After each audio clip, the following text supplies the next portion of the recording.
This is Boxing Tickets NI in association with that prize guy. We're here at Girdwood Community Hub for Maximum Risk. Delighted to join me victorious Charles the Dream McDonagh. Charles, what a night. They saved the best they last, isn't that what they say? Absolutely. Obviously a faultless performance, obviously moving to 3-0. What's your thoughts on your victory over Owen Duran tonight? Yeah, it was a good performance. He was a tough man. So he was naturally heavier than me. So I was pleased with my performance. But again, there's always better in me. You know, I'm always my biggest hater in a way, but in a good way. So. I guess it's, you know, as you were saying before we started, that's your first southpaw you fought tonight. You're sort of mixing it up. Who's doing this work in the background and sort of looking at these opponents in different styles? Because sometimes you'll see people just get through the motions of fighting the same sort of style of fighter. You're looking to meticulously sort of go about and sort of plan different fighters, come forward, back, southpaw, orthodox. Yep. So when you get the title level and beyond, you've seen everything there sort of is in boxing, so that it's nothing new to you. Absolutely. You know, my manager Ian was able to sort of point it out. See, I was meant to fight someone else originally, but he got stopped at the weekend. So then Ian was able to get this guy in, and you know what? I'm so much more grateful for this guy in, because he was able to make me bring out things that I didn't know I had at times. You know, I was willing to fight. Where my first two fights, I didn't take as much punches. Where I took a few extra tonight, but I know that I was able to cope with it, and you've seen a bit more aggression from me tonight, trying to land my hard shots, and you know, I caught him a good few shots there, and I believe I hurt him a few times. It's good sometimes, isn't it, when you can hit someone and you know they're going to take the punch, and you're not sort of having to go, I'm going to stop him here.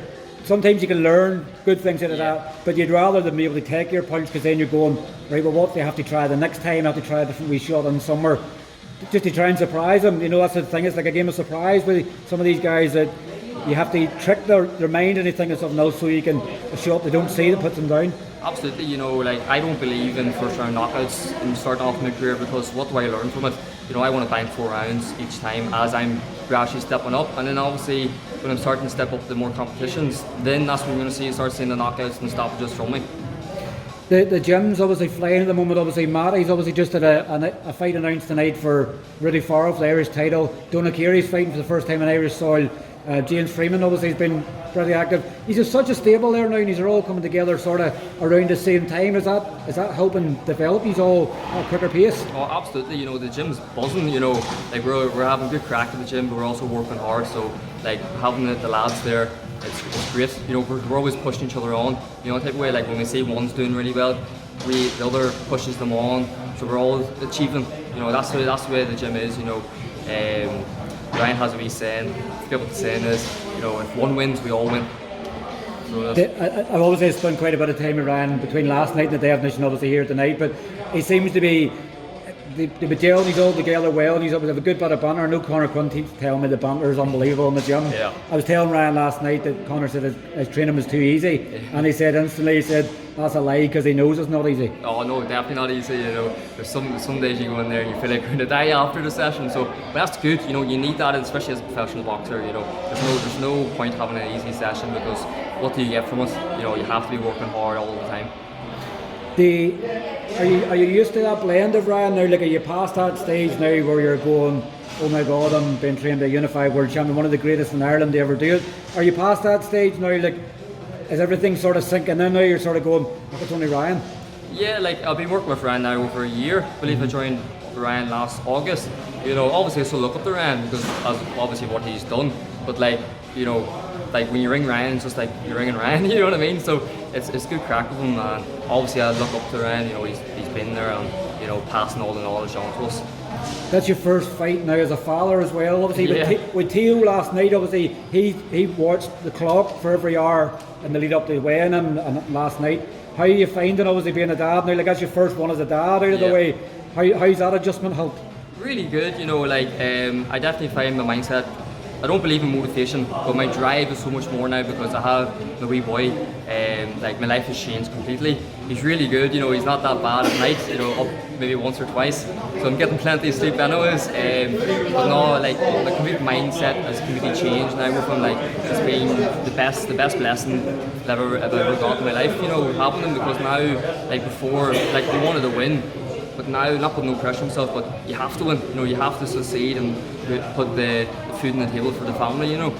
Definitely, it's probably making you grow up a lot more. Yeah. I know you're still very young as well, but you're sort of going, Craig, I have to be an adult now, I have to look after somebody else. Yeah, absolutely. Like I was saying yesterday to someone, you know, like before you had £20 in your pocket, you were spending on yourself, where now you have to spend on your kid first before you even think about yourself. You know, he's always the first priority in my life now.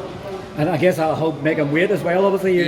You're giving it to the kid instead. Oh, absolutely. So, no, it's a wonderful few weeks now, so it's been with him. You sort of had that sort of block of sort of, you know, getting consistent sort of fights, or like sort of like 4 months, maybe 6 months. You've obviously done 3-4 rounders now. Like, what's the next step for you? On boxeo, actually, believe it or not, Ian Wilson's got his next show up for January of 2026. Are you hoping to be out again before January? Well, we've talked about it, so we're planning maybe having two, so the one before January and January. But we'll just see how things go, you know. But definitely will be out in January. Like, it's been a frustrating few months with a lot of things going on in my life, but a lot of good things as well. So glad to get in there tonight and get that off my shoulders. So it was. Definitely, and obviously finally did that support. Obviously, even though it was very late on the night and all the other fights that happened, they still stayed there. Even when you were missing punches, they were roaring, thinking of stopping stuff was coming. But as I keep saying, they're a vital part in what's going to happen with Charge the Dream. Absolutely, you know, like I wouldn't be where I am now today if I didn't have the support. You know, they all stayed there and supported me, and they've all bought tickets off me from this fight and my last fight. Like, I wouldn't get these opportunities if it wasn't for the people from Dungannon, all the communities buying tickets off me, and obviously sponsors. You know, sponsors being a big part, coming on board and helping me out. So I'm forever grateful for everyone. So do you want to give your sponsors a shout out? Obviously, just before we go, because you know, without them, if you didn't think them tonight, they might go, well, we're not sponsoring you again, but they're a vital part. So I want to give Clinic Med a shout out, Coach's Clips. I want to give out SB Contracts. We're going low here, we're going low. Modcon. I want to give a shout out to Radius Houses, Turkish Barbers, and who's the last one? Trying to remember. And Glen Service Station. And also I want to thank my manager, Ian Wilson, for giving me this opportunity. I want to thank Mark Dunlop for obviously having me on the show. You know, it was great to be on TV before. Just forever grateful to them. Definitely. Well, congratulations obviously once again on a brilliant performance. We look forward to seeing you back in action soon. Perfect, thank you very much. Cheers, Charles. Thank you. Thanks.